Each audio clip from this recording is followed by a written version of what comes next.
இந்திய கடற்படையில் ஒவ்வொரு வருடமும் மகளிரின் பங்களிப்பு அதிகரித்து வருவதாக கிழக்கு கடற்படை கமாண்டோ சலூஜா சிங் தெரிவித்துள்ளார்.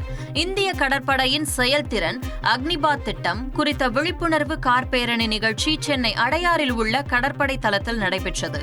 இதில் பங்கேற்ற கிழக்கு கடற்படை கமாண்டோ சலூஜா சிங் பேசுகையில், இந்திய கடற்படையில் சேர்வதற்கு பெண்கள் அதிக அளவு ஆர்வம் காட்டுவதாகவும் ஆண்டிற்காண்டு பெண்களின் பங்கேற்பு அதிகரித்து வருவதாகவும் அவர் தெரிவித்தார்.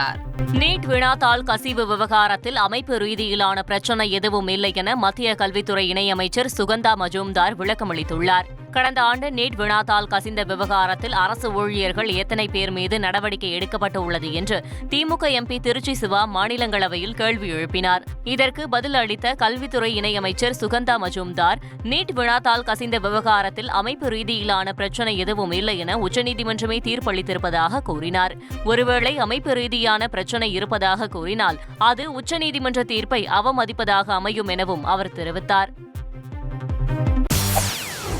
செய்திகளை உடனுக்குடன் தெரிந்து கொள்ள உடனே சப்ஸ்கிரைப் பண்ணுங்க.